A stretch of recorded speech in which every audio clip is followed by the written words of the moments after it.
Hello, everybody, and welcome to the Better You podcast. Thank you for joining us. I am joined by Ali Bailey and Robbie Patani, and today we are talking about going back to school, starting strong, making sure you're setting yourself up for success. And by the end of this podcast, we want students and educators to leave feeling more confident, more intentional, and better equipped to navigate the emotional and psychological challenges of a new school year. So without any more, take it away, Allie. Absolutely. Thank you, Aaron. So, this podcast is not only intended for the parents, guardians, educators, but as Aaron had mentioned, for the students that are returning back, and whether you're going into high school, whether you're transitioning into college, right? Like it's always a big change. And from grade to grade, from term to semester, you know, it can be a lot and be very heavy on our mindset, right? So, physically getting up back at, I don't know, 5, 6 in the morning to get the bus or to travel, across the state to, prepping your lunches, prepping what, school's going to look like. All of those stressors can be very, time consuming, but straining on our mental health. And, I figure that we can kind of go over, a few different topics today to prepare ourselves for, starting strong in the year, but staying strong throughout the course of the year and being able to identify how we can continue to stay strong, right? Because August, as we know, is one of the busiest months of starting back into the swing of things and then leading us into that May or June time, depending geographically where you are, of finishing out your school year or your semester and, looking forward to that well-earned summer. Yeah, yeah, absolutely.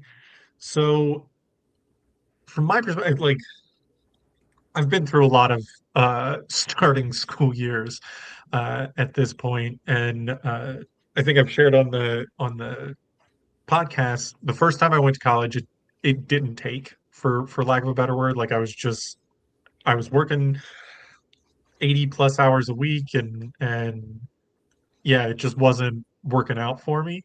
Um, but I also remember because of that, at least partially because of that, because of the work that I was doing and because of just being so burnt out and so uh, not ready to learn, as it were, just more trying to check the boxes and go through the motions. Like the first time I went, I was very closed off to the school experience. I didn't have time for extracurricular activities. I didn't hang out after class with people. I didn't do any of that stuff. It was just go to class, try to do the work, go to bed, rinse, repeat. Um, and when I went back the second time, I was obviously much older, um, but I remember being like, man, I really missed out on so much because I was in this place mentally and let's be honest, financially, where I wasn't really giving myself the time to enjoy school, as it were.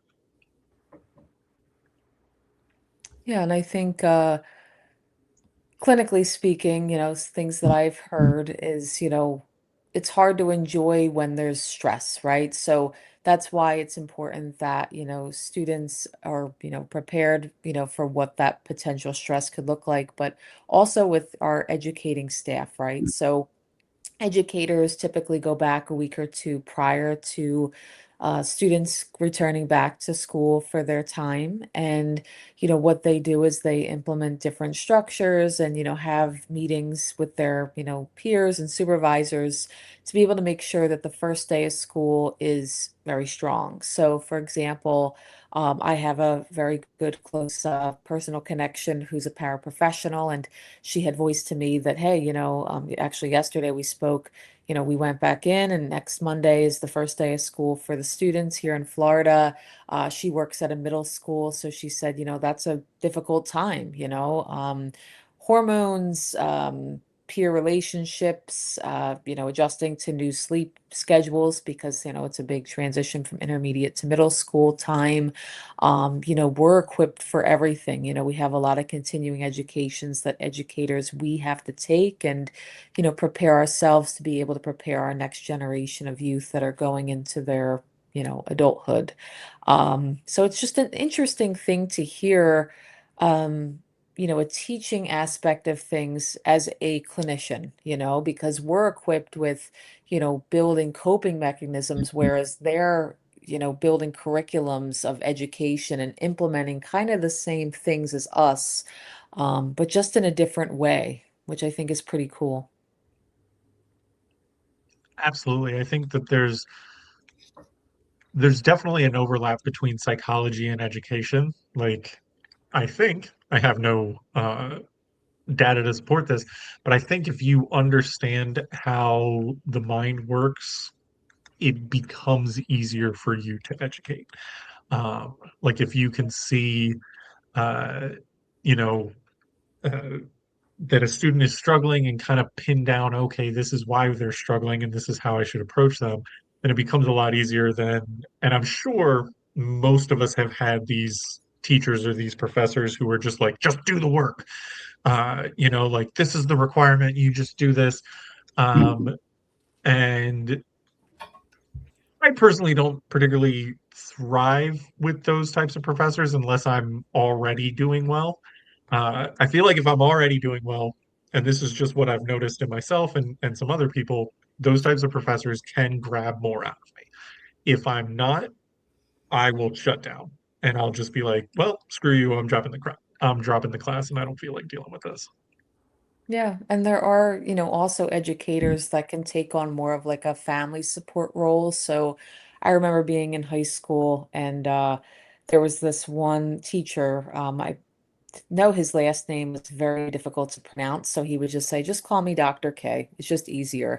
But all of the students would go to him because his office hours were pretty much always open. He was more of like an extracurricular teacher, so you would see people like running in and out of the halls going to him, but it was more like somebody who maybe had lost their father or their uncle or somebody that just kind of needed that guidance. He was there for the students and, would offer them like, hey, if you need extra, tutoring support, if you need XYZ, like my classroom's open. And it actually built a alliance or a community of students that felt similarly. And, they all banded together and were friends for the whole duration of their 4 years or however long they were attending our high school.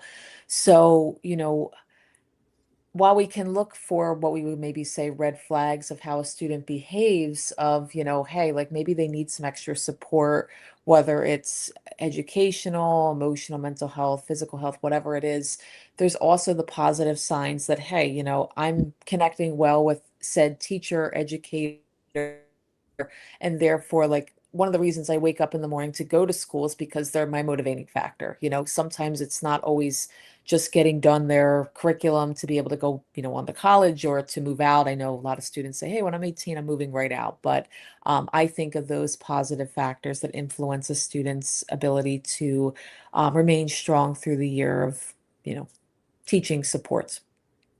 I wish we had this conversation when I was young.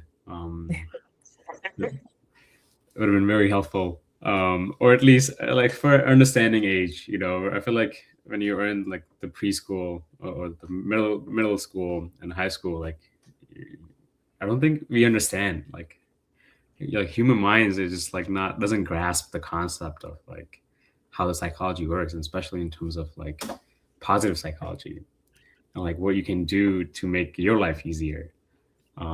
Where like the conversation is just brought back to me when I was young and like when I went to school, and this was back in India.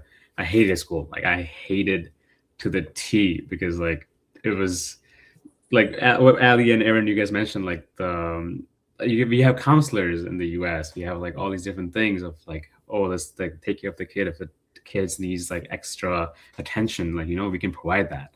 All that stuff is provided. Where like back home, like if you don't do your homework, you get beat. So like no matter what grade you are, if you're in high school, middle school, preschool, you're getting beat. So that was one of the factors of like, okay, I hate going to school. I do not want to go to school.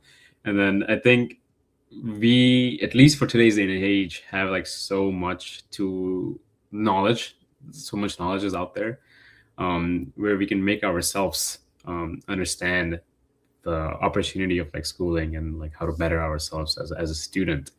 Um, but at the same time, as a kid, like who doesn't understand, like how do you, is that like how do you get through them and help them understand like, hey, like don't care about the external factors of like wanting to be cool or such, whatever it is, um and just focus on like what you need to do, and then that's how you'll find um your future, or like what will like make you happy. Yeah, no, that's a good point, Ravi. And I think of it in the sense of like the personal background or reasoning behind, going to school. Of course, when somebody's in pre-K or kindergarten, the parents are enrolling them or their guardians enrolling them into that curriculum. They don't have like that necessary reason why, right? And it's something that, we kind of talk about as the child gets older. So I think we've all been asked many periods during our upbringing, like, what do you want to be when you grow up? And of course, you hear the answers of, I want to be the president, I want to be an astronaut, I want to be a veterinarian. And those are all very doable goals, right? But it's how you get there, and it's about the support systems I feel as well that you have in place, because again, it takes a lot of dedication to be in physics or to go for law, and autonomy as well. Of course, as a child, maybe under the age of 18, where sometimes you are dependent on a parental or guardian figure to enroll you in specific programs and help to back you financially. There's also has to be that drive for the individual. So I know some schools, and not all, maybe offer like career counseling, one-on-one counseling to go over different goal sets, but can really bridge over what that other referral source is to get the person where they want to go, right? So the peak interest, I would say, is maybe late middle school to early high school, depending on one's upbringing and what their curriculums offer. Just so that way they kind of have that mindset of, okay, like when I'm done with high school, my grades and my transcripts can transfer over to then get me a good job. But again, I think it's just determined based on the person and what their interests are.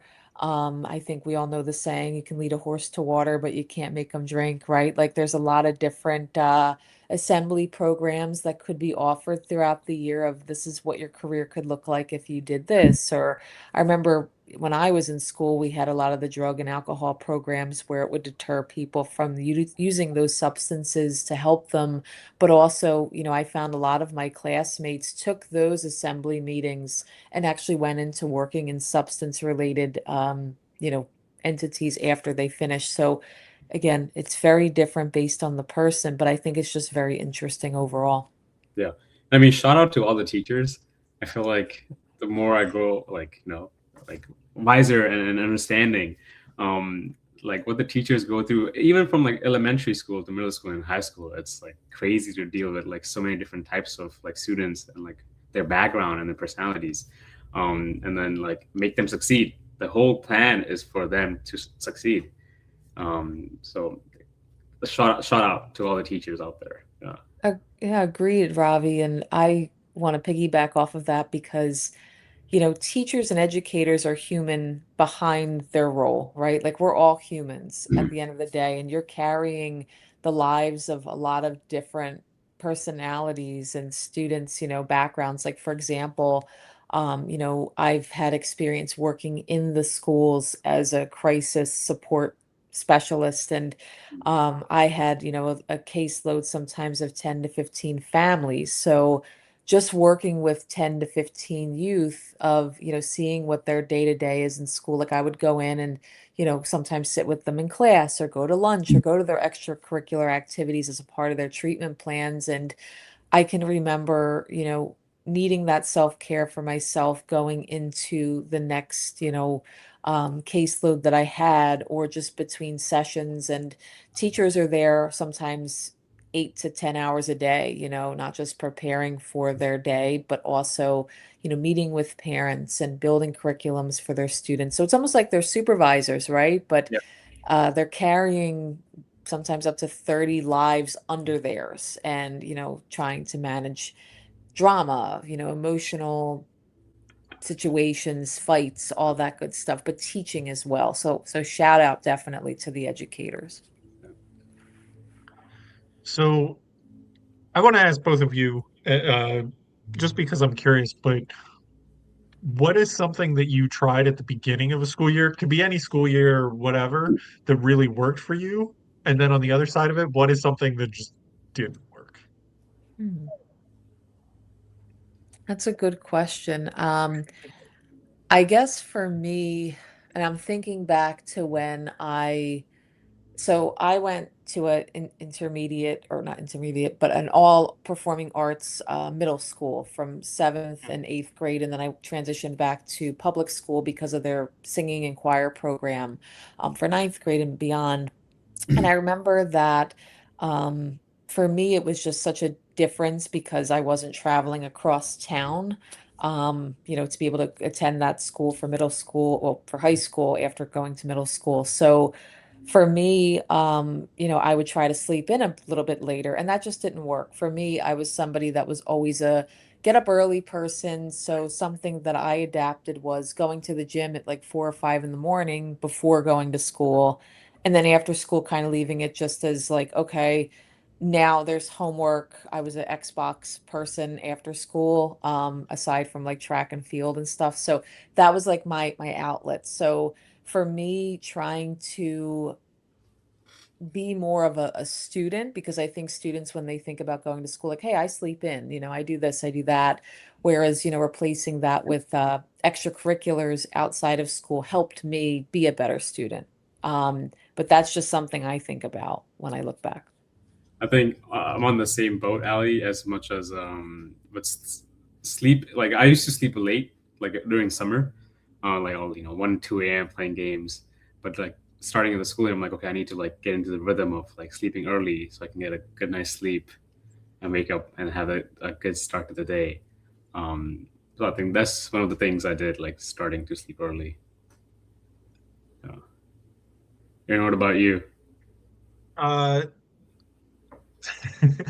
so the when I first moved here, one thing that didn't work is I just became a huge jerk. Uh, Partially because like I had a lot of my own stuff to deal with, and it was eighth grade, so kind of a weird time to transition from East Coast to living in Chicago, or Chicagoland rather. And that definitely didn't work. But you know, it's amazing in that sense um how much, when you don't know somebody, or when somebody doesn't know you, the instinct for everybody is to just give them back what they give you. So if you're a jerk, they're going to be a jerk. If you're open, they're going to be open. And that's like it was kind of a eventually, once I kind of got over my own stuff, it was a really big learning experience of like, hey, it's actually not too difficult, especially when you're younger, to make friends or to find a group. You just have to be willing to put yourself out there kindly, um, which admittedly is easier said than done sometimes, but it's also not super difficult either. Um, and then one thing that worked for me that I know, Robbie, you've heard me say a whole bunch of times, it's something that I inherited from my family, and it's one extracurricular activity, one team sport, and then one sort of not one a musical instrument. Sign up for one of those, and for me, it works because one, it kind of forces you to get out there and discover new things. And my family was always like they were always very like, yeah, you can sign up for whatever you want as long as you're hitting those three criteria. You have an Mm. extracurricular, you have a team sport, and you're playing a musical instrument. So I got to basically fail at a lot of things because I figured out that I didn't like them. But it also introduced me to a whole bunch of people and got me more comfortable with making friends and being social and uh, also kind of comfortable with failure because I like the first sport that I signed up for is baseball, and I am terrible at baseball, just really, really bad at baseball. And my whole family loves baseball. So like when you just kind of put yourself out there into different things that are outside of your comfort zone, you get used to it and it helps push you forward, I think. Yeah, no, that's a good point, Aaron, because I think when students go back to school, and it depends on the season, it depends geographically where they are, but there are a lot of different programs that can kind of break up the monotony of just, okay, I'm going to school, kind of like if they're thinking as an adult, like I'm just punching a clock from X time to X time, and then coming back home and then being expected to do homework. Like there's so many other ways where they can be a part of the community and, not just connect with students, but a lot of the educators. I know a lot of friends personally that had found that their, tennis coaches or their basketball coach was kind of like their rock throughout middle school and high school. Again, the why, the reason why they pushed themselves so hard, and then maybe they were able to go to more, pro level in different ways. Um, but thinking back to a personal story of my own, I remember, like I said, I went to a, all arts performing arts school for seventh and eighth grade. So part of your curriculum was not just your core basic courses, but it was also theater, it was music. I played guitar growing up, so for me, adding other instruments was great. But going back to public school, now we're talking that track and field are of offering ROTC, baking, all of these different things. And I joined at the time track and field, cross country, and ROTC. And I remember that was quite a lot going into my first year of high school, coming back into the community that I'd grown up in, and, just all of these things at once. And it's not a personal failure, but a growth experience. I feel that, hey, like if something's too much, it's okay to take a step back. I remember I spoke with the two coaches that worked, very closely, stating that, hey, like on 3 days a week, doing cross country and the other two doing track and field, that's a lot. It's like 5 straight days of just training. Your mind, muscles, and body need that recovery and that rest. And having been a personal trainer, looking back at that experience now as an adult, I can definitely say that, as a adolescent, I felt like, I failed. Like I gave one of them up, but really I was preserving myself for furthering my regular education. So for anybody listening, if it's a learning experience for you from listening to me, it's one of those things that, sometimes things are trial and error. Maybe you start a sport you don't like. Maybe it just doesn't fit well with the other things that you're doing. And it's not a personal failure. It's not. Yeah, I think also with that, and to kind of close the loop, like it Yeah. is so important, especially when you're younger, and this is also true of your college and beyond areas, to get comfortable with failure and to get comfortable with saying like, hey, this isn't for me. Now, it can go too far the other way, in my opinion, where you're just nothing is for you because it's not perfect and you're not amazing at it right off the bat. Um, but I think that because like I remember when when I was in high school, I ended up the first high school that I went to, I ended up leaving the football team. And it was because I had my own stuff that I was going through, but also like I just really didn't click with the coach and there was other stuff. Um, but I remember the mentality of the people on the team was very much like, oh, you're quitting, you're leaving us and everything. And there was this peer pressure to stay, even though it was like, yeah, I don't like doing this, and this is like I'd rather at the time I'd rather play hockey. Um, and but putting it down ultimately ended up being a very good thing for me because I could focus more on what I cared about and the team that I wanted to succeed more. No offense to my football teammates, but yeah, sometimes sometimes it's important to learn to prioritize and to say like, hey, this is how much I have in me and this is what is most important, and so I'm going to put toward that. I mean, family expectations. I don't know, like, how was it for you guys? But like, it'd be good to talk about that. But I feel like family expectations are also a big factor into like who you become as you grow, right? Where again, personal from my end, like my family would compare to other kids, like, hey, like this kid got a A, what are you doing? Like, what are you doing? Why are you falling behind? Like, not like, oh, you did better than last year. you know so I think family expectations, I mean, granted, is very cultural, um for something like that.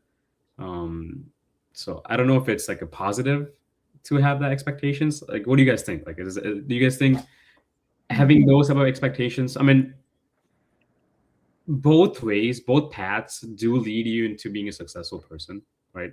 Um, but how do you, again, confront that to a kid? Like, how do you make them understand that? True. No, that's a good point. So it's funny being an adult, and I actually think about this a lot. So I carry a lot of the tendencies of my dad, just the way that his work ethic is. So for backstory, my dad's a CPA. So very like on task. If things aren't like get your things done and then you can have your play or pleasure afterwards. Like the work is always first. That's just how it's always been ever since I was a kid. So I remember coming home second, third grade, Dad, I don't understand something. And if it was math especially, it was okay, it's 4 or 5 o'clock in the afternoon. We're sitting at the kitchen table until at least 8 or 9 at night, and we're just working. And as a kid, I hated it. I hated it. An A- was really not acceptable to my dad. It was until you get the A+, I mean, of course, you're human, you have your self-care activities, but um, business first, taking care of your mental and physical health, and then you can go and do lollygag, whatever, video games, play, all that good stuff. So thinking about it in the lens of a kid, right? Like we can almost see it as a punishment. Like, I got an A or I got a B and I did the best that I could, but now I'm being told that I have to sit and kind of force feed myself the information that was already difficult to begin with. But as we know as adults, in the lens of a guardian or parent or educator, like these are things that are put into place to be able to better help you for the future. And looking back, as much as I hated it, and I think I said some other words growing up of what I felt internally about those moments, I can certainly appreciate it now because of the work that I do and because of my work ethic. I still to this day carry the value of, when there's a task, get it done well. And then, afterwards you can look into whatever your extracurricular activities are. But family expectations can become your lifelong lifestyle, essentially.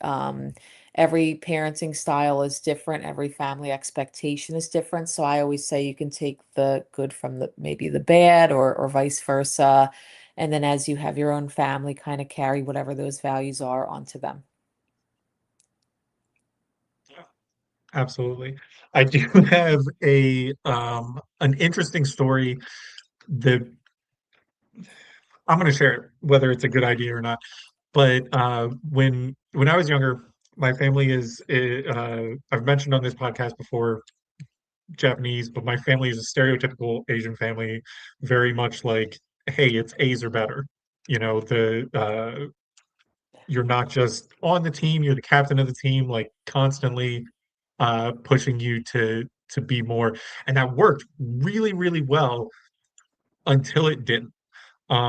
until, for lack of a better word, I just had other stuff that was more important than satisfying, the desires of my family that was going on. And when it didn't, it really didn't. Like I went from straight A student who was on, like fast track programs or AP programs and all of that stuff to a like literally across the board C minus. Enough to pass, but that is it. Um, and like that was very intentional, but when you have that like just keep pushing, keep pushing, keep pushing, and you reach a point where you're done pushing, like you need to work on something else personally or whatever, that keep pushing can really just tank everything that you've built up until that point. And it does take time to rebuild that mentality of being ambitious and pushing for more and everything like that. Like I started sliding, I would say, in eighth grade. And it wasn't until like I started rebuilding maybe senior year of high school, and I didn't really get back to the point that I was at when I was, 11 or 12 until much, much later. So I think for parents, for educators, for whatever, it's good to push people 100%, but you also need to be aware of how much they have in them, how far they can be pushed. Because once people who are used to being pushed reach their limit or feel like they've reached their limit, they don't always push past it. Sometimes they just go, I am done and jump off the cliff. Yeah, no, very good point. I'm thinking of a personal connection that I have, someone that I know, I'm again, my mentality is, all right, get it done, get this done. This is the outstanding issue. And it could be for their work, for their education. And they're like, I have so much going on. I'm like, well, then just, make a list, prioritize. And they're like, but the thing about me is I'm not someone that is like you, Allie, that can do that. Like if I'm being told to do something over and over and it's like staring me in the face, I'd rather do it when I feel comfortable. Like I need some time to decompress before going to that task. And it's just such an opposite to things that I do that I'm like, that's interesting. If I knew that there were outstanding items, I'd be like, I can't sleep or I can't rest until it's done. But everybody's different. Sometimes it does take just stepping away from something for a little while, and then coming back to it. But I think that's why our educators are so great is because there's no universal program for our students, right? Or clients. It's a case by case, person by person scenario. So while one kiddo can absorb all of the content in class, whereas me as a kid, I couldn't do that. I needed that extra time and, care put into it after school and on the weekends, in order to be successful. These are the things that I think of how our educators are successful. Again, their training, their background, but also looking at I don't like to call them red flags, but looking at things through a student's lens, right? Like identifying when maybe a student just kind of shuts down, when their grades start to plummet, like what's going on? Is there something going on in school? Is there something going on internally at home? And I promise after this point, I'll hand it back over to you, Aaron. But, I think about summer break. Summer break can be like that make or break of what would start you off and not just starting strong, but keeping you strong through the year. Like some kids move, they're starting a new school. It's a clean slate. They have no idea who anybody is. Maybe they've experienced the death of a loved one. They're experiencing grief, or maybe there was a divorce. There's so many things that we don't realize when we're sitting next to someone of what their experiences are. So again, kindness, but also understanding that people are in a different place than us can go a very, very long way. Absolutely, absolutely. So I want to ask, because I think it's important. What if you're a student? What if you're a teacher who has a student that just doesn't want to get help? They're kind of in that zone of they're in a hole and they just keep digging. It's funny you say that because as a clinician, I've had clients that have come to therapy, maybe mandated, whether it's by court or by their parents, right? And I've seen that in the youth clients I've worked with, and they're like, well, I'm here because I was told I have to be here. And as a clinician, sometimes you'll say, well, what is your goal for therapy? Like, we have a goal for you, your parents or whomever that mandated this have a goal for you. And they're like, well, my goal is to get out of therapy. And you're like, okay, well, that's a reasonable goal. Your goal is to just finish up and, move on with your life. That could also be seen in the educator lens of, a kiddo that's like, my goal is just to get through the year. My goal is to just graduate. And the educator can then say, okay, this is how we can get to that point. Again, it's such a case by case and student by student scenario that maybe that kiddo needs just extra help in one course. Maybe they need help coming on time to classes. And that's why it's so important that, even the guardians and parents of these kiddos can be educated on what services there are that can be in place for them. Um, 504 programs, if somebody's demonstrating a lot of anxiety, can be discussed with a primary care for your kiddo. What Um, what is a 504 program for those that don't know? so a 504 plan is essentially, I always like to word it as like a release of information between primary care and school, right? So it helps ultimately for parents to be involved in the child's curriculum. Sometimes, and again, every agency and case is different, but like PTO meetings more on a regular basis. So parent teacher operation meetings, like, is the student meeting the criteria to, pass on time? Do they need extra time for, schoolwork, things like that? I'm never afraid to disclose, like myself as a kid, I had a 504 going into high school. I had a lot of anxiety from personal life experiences that went on at the time. So, I was given permission, like I could go and take a little walk, a couple laps with a, supervised teacher during my school day to kind of decompress and go back into my classroom. If I needed extra time for an assignment, as long as I communicated what I needed, I had that ability. So whenever I hear somebody struggling through something and them saying, well, there's no help for me, the only help is just going to that teacher that keeps giving me bad grades.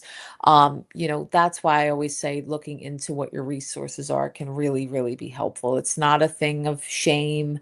You're not a failure for looking into, these recommendations. These are the helps that are in place for your overall success.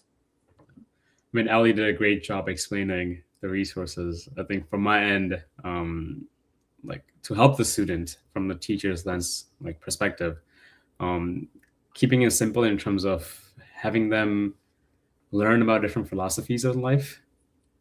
I feel like even today's day and age, like when you hear some type of philosophy, like, oh my God, this is actually, this is so true. This work, I can dig deep into this, learning about this and like make my life better. And then the same thing, like teaching students to learn about different philosophies can definitely like attain, them being themselves better.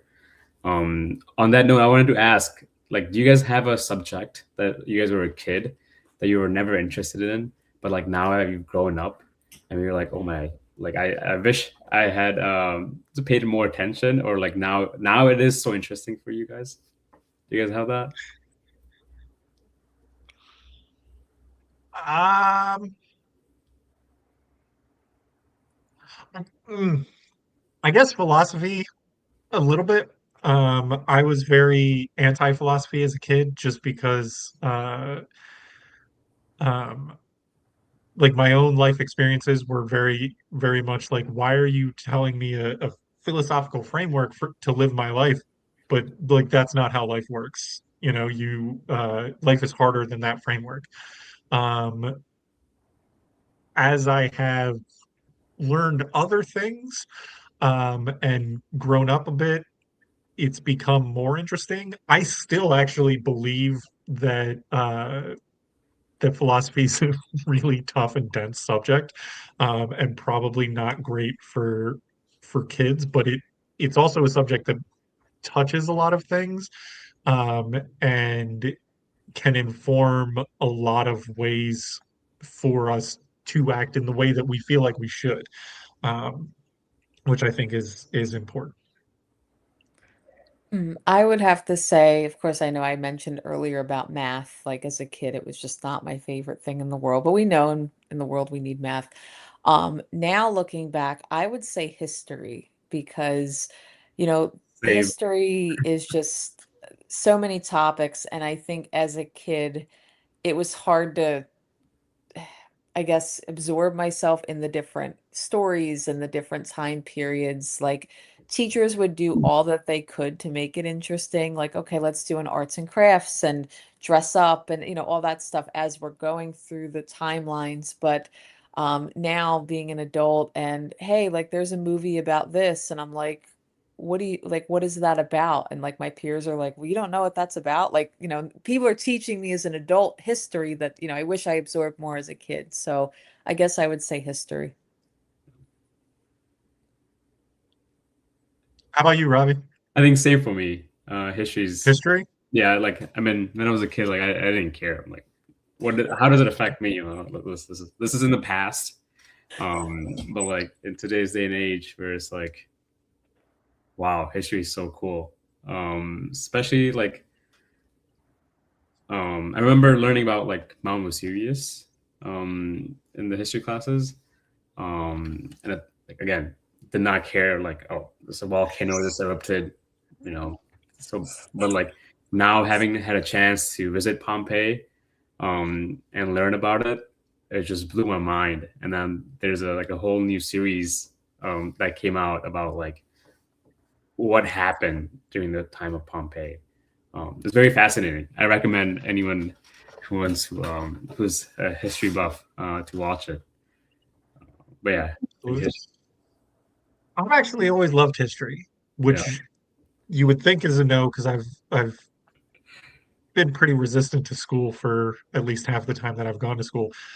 But yeah, I've always loved history because my grandma used to tell me all these stories about Japanese history and like the way she would tell them is not just like a history story. It was like a bedtime story, like, oh, and then this happened, and there were, these massive battles and love triangles and all of these things. And the thing that I always found was so cool about history is that, like, yeah, that's what happened in history. Like a lot of times, the action was a personal thing and not a huge moment. It was just somebody felt this way, and that, you know, set the course of everything else, which I always found fascinating. But I will say that I've also had a lot of really bad history teachers who just kind of bore you. They're like they make you memorize the dates or the number of people for things, and they totally overlook the story. yeah. But I definitely think like the story is awesome. It's just, hey, you're getting to hear a cool story. I think learning about different like countries' history is much more fascinating than just having to learn about one country. I think it Yeah, broadens your perspective of life.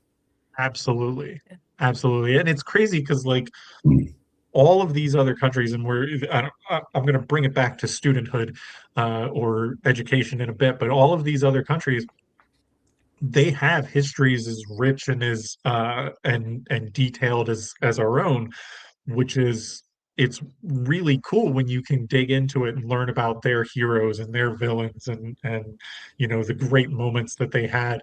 But it goes deeper or broader, however you want to look at it, because that reflects as well in the person. And I think that that's such a huge part of psychology and especially part of the student experience is and the teacher experience.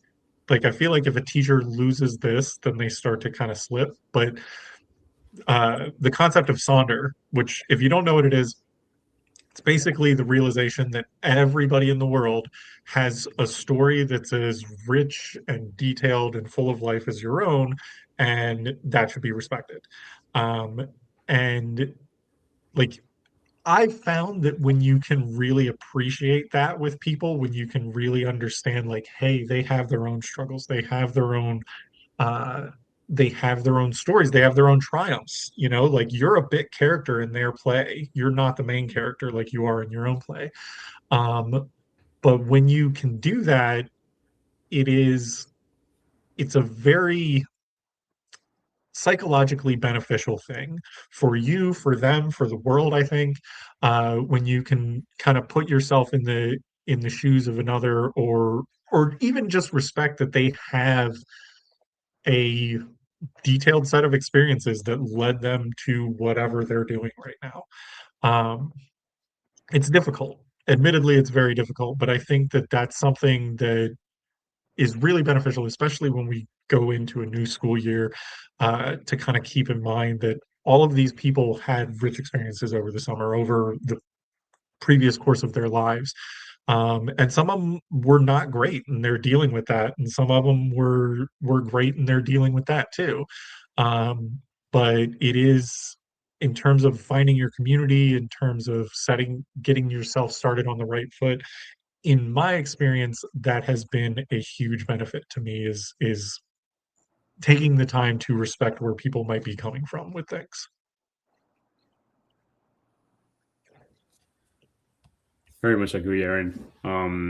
Bringing back to the main topic, from your lenses, and Ali, of course, from the clinician lenses, how can a student or a teacher at this point have a successful school year? Absolutely.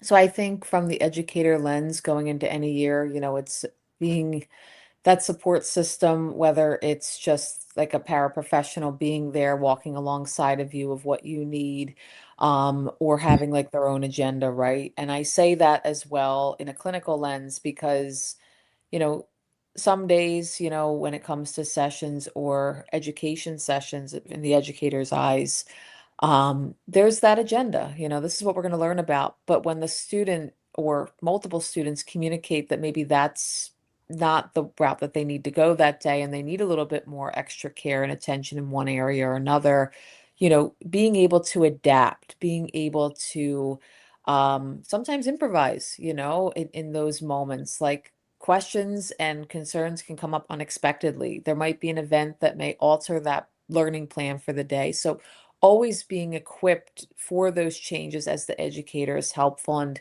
from a student lens, and this is just me speaking clinically as well, students might find it difficult to ask for help and to raise their hand in a pool of people that maybe they think they have it all together. But something I learned as a kid that experienced a lot of school-based anxiety was you might be asking a question and raising your hand for a topic that others might not know anything about and are too afraid to ask for help. So keeping those things in mind going into this year and throughout your year, whether you're the educator or student, is very important. Yeah, I mean, you perfectly said it in terms of like support. Like if you as a student or a teacher do have access within your school system or your school organization, use that support, right? um, where when you grow up, there's going to be times where you don't have that support. So you kind of have a direct access to a counselor if you need to talk to them. I'm sure like a lot of schools like actually are open and then they organize like all these like mental well-being, um, like networking opportunities as well. Yeah, and I think school is the building block of what life would look like after completion of school. It prepares you for, your colleagues in school are going to be your colleagues someday in a workplace, and your teachers and educators are going to be your supervisors, and those are going to be the people that can help you to grow in whatever field you desire to be in. And, learning how to reach out for those resources of help early can make you more comfortable as you transition throughout life. Yeah. Absolutely. Absolutely.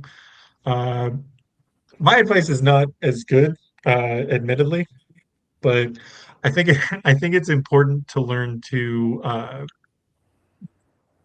turn a phrase, live and let die. I think especially when you're in school, but it's something that's going to happen throughout everybody's life. Uh, there's so much going on, and you get so caught up in it, and things don't go your way. That's just a reality of life. Um, and some things will, and everything like that. But learning the ability to just say, "Hey, that happened, and it's done, and it's over with. I can't do anything about it. I'm going to move on and do better in the future," is huge, especially in school.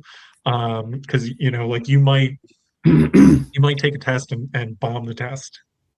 Okay, cool. You probably have an opportunity to get your grade back up. Actually, relatively recently, I was doing something and just messed up real bad right in the beginning, and but by the end of it, totally back on track because you have to, not you have to, but it's very beneficial to get that habit in your head of being able to say, hey, the past is the past. I'm going to move on. You had a falling out with a friend group. Okay, that sucks, but I'm going to move on.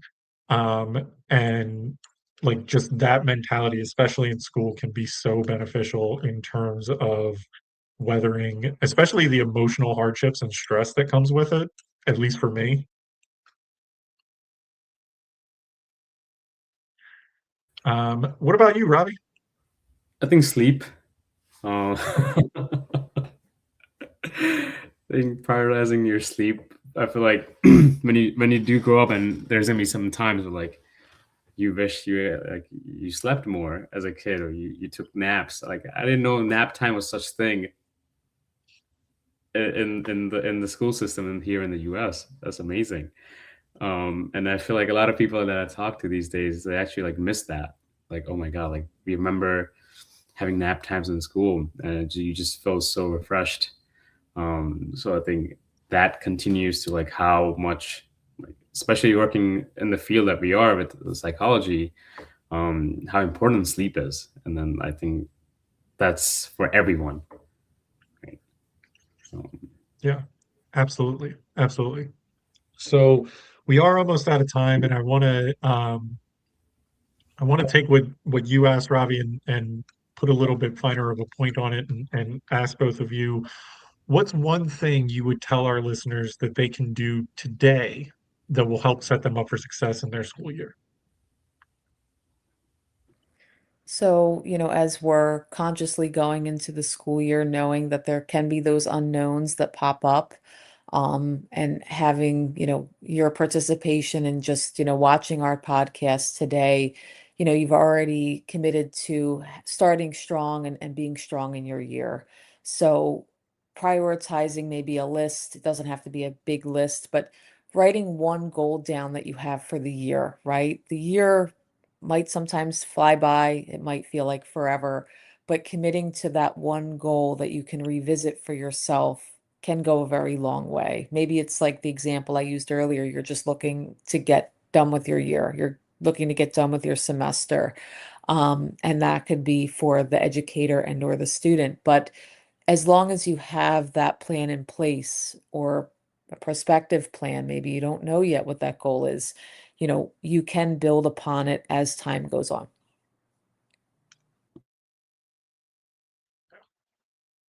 Robbie? I think focusing on your positive subject that you enjoy the most, um, I think will be very beneficial. Not just like today, or like I think for the future as well. But like just going in what you're good at. Yeah. Yeah. Uh, this pertains mostly to high school and college because there's less options in grade school and middle school. But look at the class list and look at the extracurricular activities like ahead of time so that you can kind of get an idea of where you might pivot to or where you might jump to if the unexpected happens, because it totally will.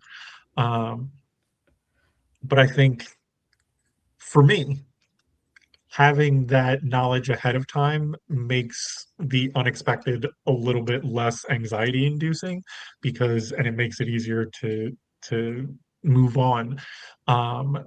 If you can kind of say, oh, well, there's always these other things that I can do.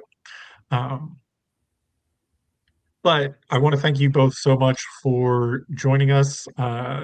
Really enjoyed the conversation. Thank you to LAMCO Wellness for sponsoring us. Don't forget to hit like and subscribe, and see you next time.